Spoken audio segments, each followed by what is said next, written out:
Kabar ini, kabar terkabar. 9 jam 20 menit diperiksa, namun belum ditahan. Tanggapan apa seperti apa? Ya, saya melihat tentu penyidik mempunyai pertimbangan yang profesional, yang sangat hati-hati menurut saya.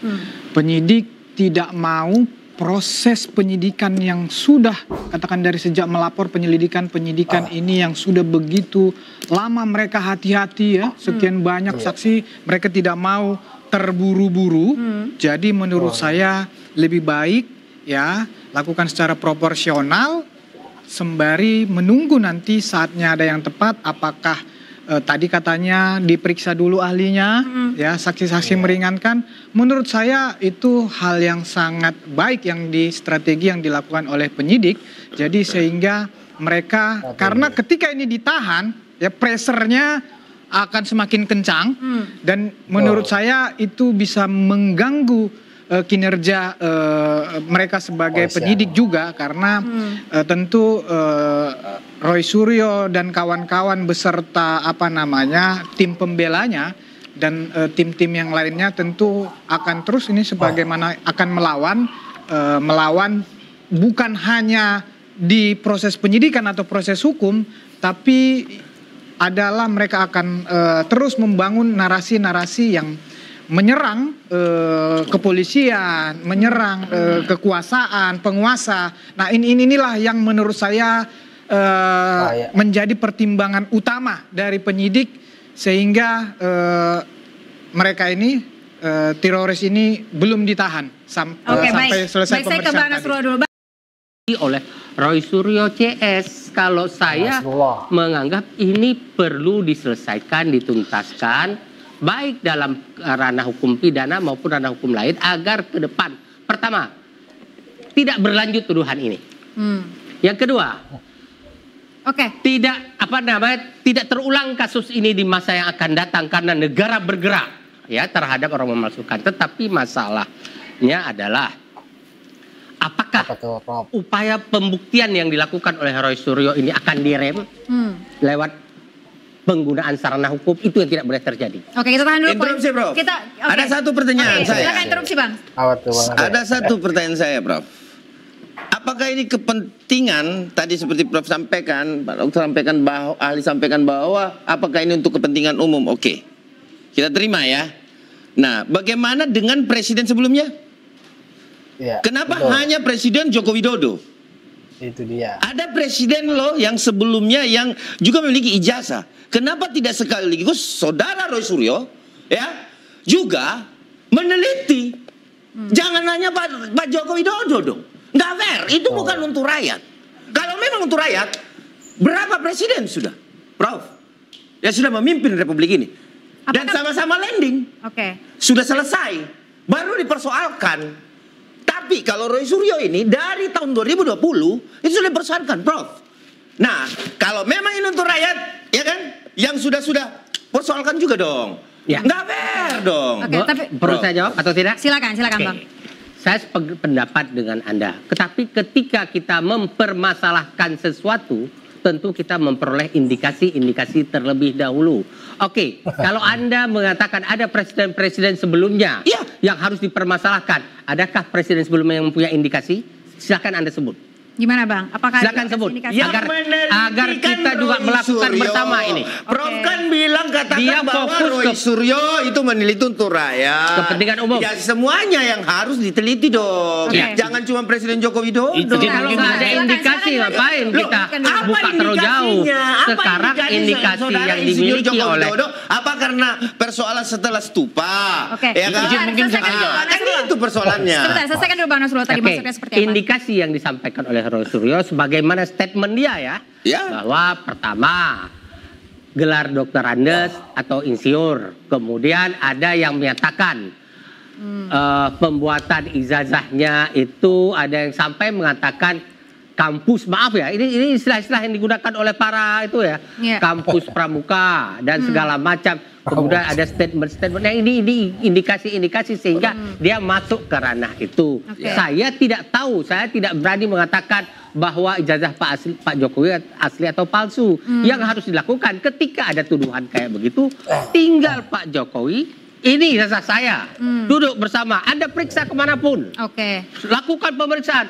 Ngapain sampai putra-putra terbaik bangsa harus masuk penjara? Mau 100 orang lagi. Setelah Roy Suryo CS, apakah akan ada Roy Suryo berikutnya lagi? Itulah negara kita. Dulu sebentar, untuk mengklarifikasi tadi Bang, tadi berarti artinya Anda punya prasangka bahwa ada kepentingan di balik ini? Tentu.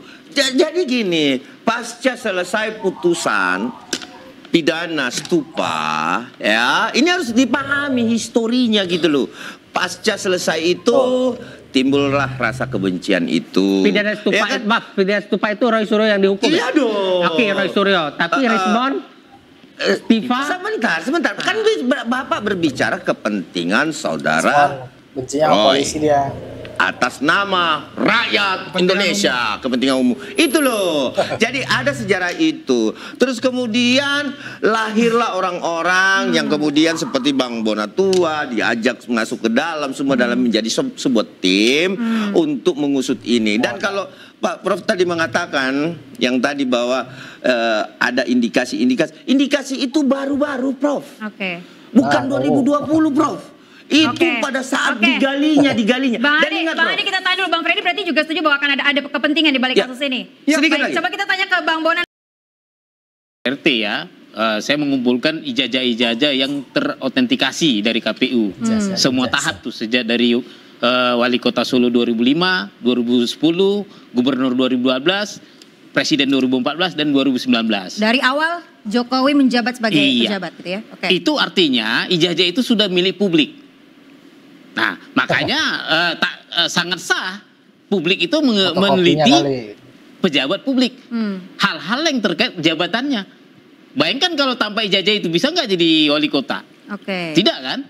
Bisa nggak jadi presiden? Tidak juga. Nah, jangan-jangan maaf kata ini karena dia memakai ijazah UGM jadi menang. Coba pakai ijazah yang lain, mungkin kalah. Kan nggak tahu juga kita kan? Artinya memang ada ranah publik yang bisa diganggu oleh publik. Jangan nanti begitu menikmati fasilitas publik. Bang Bona, saya mau bertanya interupsi. Saya mau bertanya dulu. Silakan. Sekarang Bang Bona mengatakan bahwa mendapatkan ijazah menurut Bang Bona nih, itu palsu atau asli? Saya belum nyampe ke situ. Ya, saya nanya kan begini. Kan Bang Bona dapatkan ijazahnya, fotokopiannya sudah diautentifikasi katanya kan? Legalisir. Nah, legalisir dan lain-lain. Saya bertanya sama Bang Bona, menurut Bang Bona yang Bang Bona pegang itu palsu apa asli? Belum sampai ke situ, Bang. Karena yang saya cek itu adalah fotokopi dari ijazah yang terlegalisir yang tidak terautentikasi. Karena faktanya kita di persidangan, ya KPU belum menyerahkannya ke lembaga kearsipan. Jadi lembaga kearsipan lah yang berhak mengautentifikasi itu antara fotokopi legalisir ke aslinya. Jadi tidak ada dari berita acara yang saya terima juga dari berita acara KPU baik KPU DKI tidak ada berita acara klarifikasi. Maaf sebentar. Tapi belum diserahkan ke lembaga kearsipan sampai sekarang. Belum. Tapi Anda mencari tahu kenapa tidak diserahkan ke lembaga kearsipan? Kita baru bersidang kemarin. Ternyata lembaga kearsipan dari 17 kontainer yang diserahkan KPU ke 17 kontainer. Andri tidak ada satupun fotokopi ijazah legalisir presiden. Tapi Bang tadi itu hanya Presiden Joko Widodo atau ada presiden lain? Presiden lain diserahkan. Nah, ini mungkin agak melebar ya. Mengentar dulu. Kan ini konsep keadilan ya. Bicara kepentingan masyarakat. Yang lain dikasih nggak? Nah, karena mengentar dulu. Kan ini konsep keadilan ya. Bicara kepentingan masyarakat. Yang lain dikasih nggak? Nah, karena penelitian saya tentang khusus spesifik tentang kasus Pak Jokowi, saya tanya itu. Tapi Bang Ade kebetulan memang majelis komisinya menanya waktu itu. Ternyata semua presiden tidak diserahkan.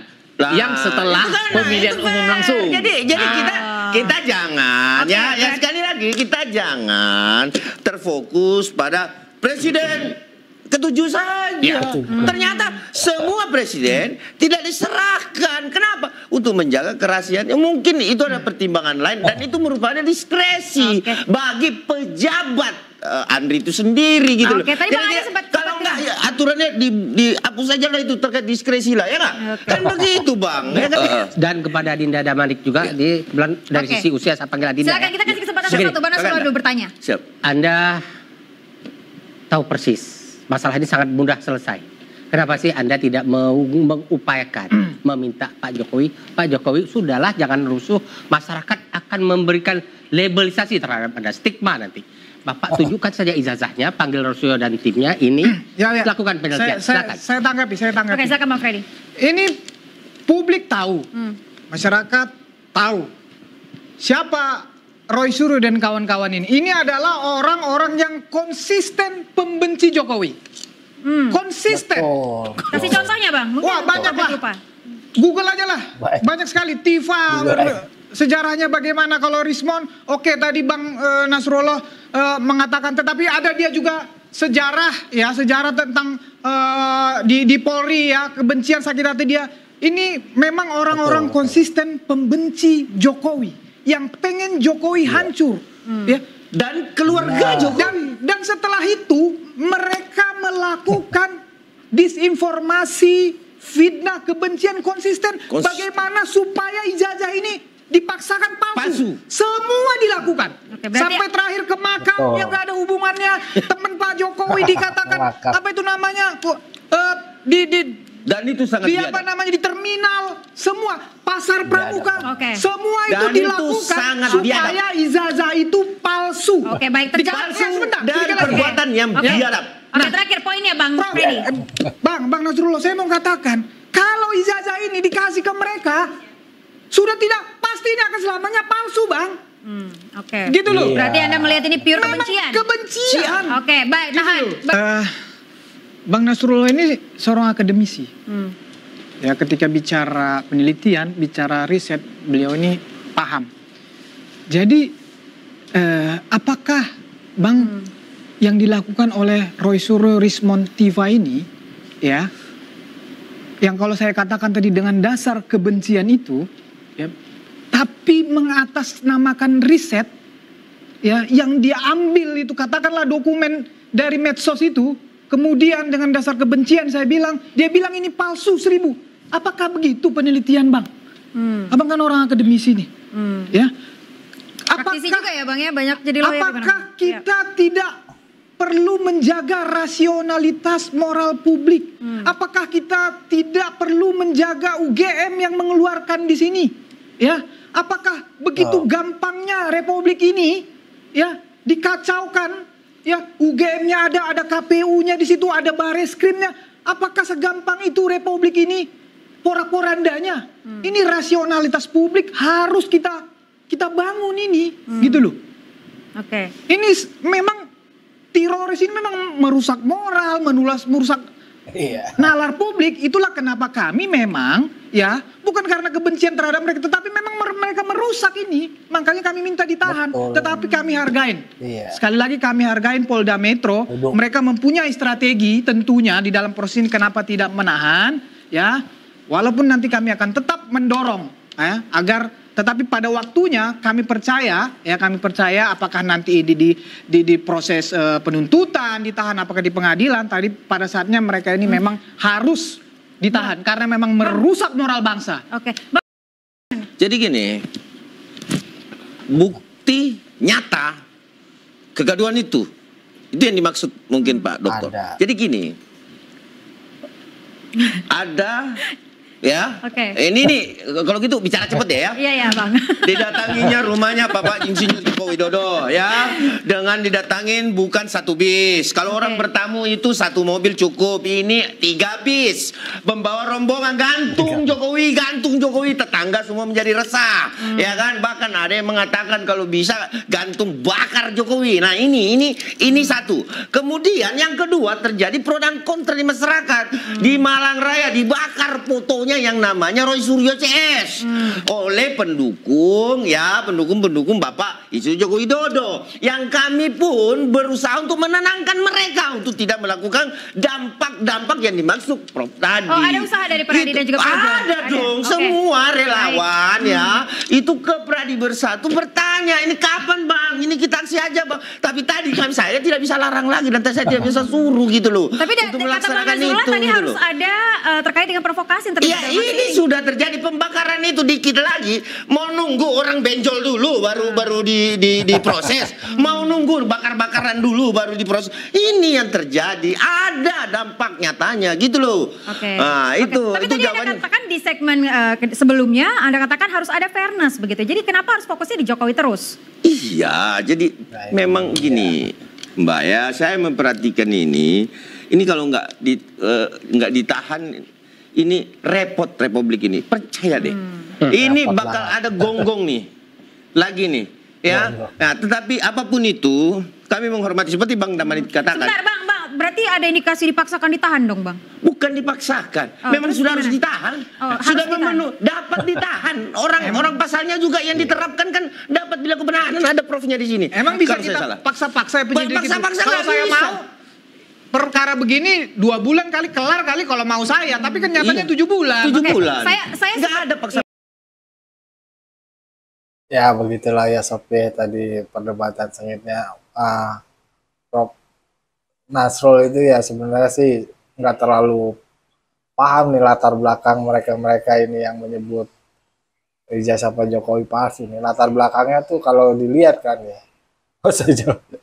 gampang banget kok. Itu dari 2014 nyari kawan lagi, 2017 tuh keriuhannya terjadi lagi, 2019 terjadi lagi, sampai 2024 dan itu terjadi terus. Dan orang-orangnya yang di belakangnya itu ya itu aja sebenarnya.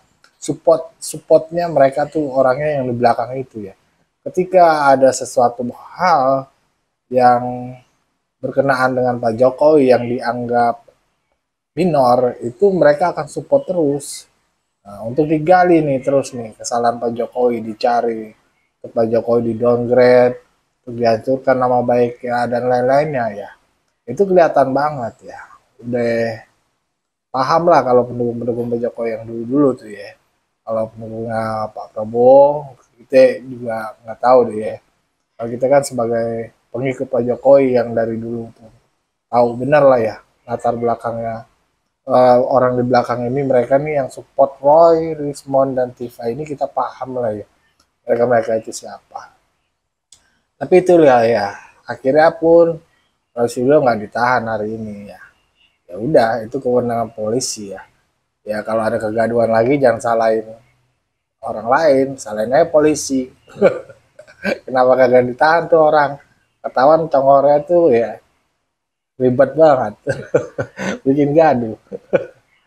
Ya begitulah ya tadi perdebatannya. Bagaimana menurut pandangan sobat-sobat? Berikan pandangan Anda di kolom komentar. Wassalamualaikum warahmatullahi wabarakatuh.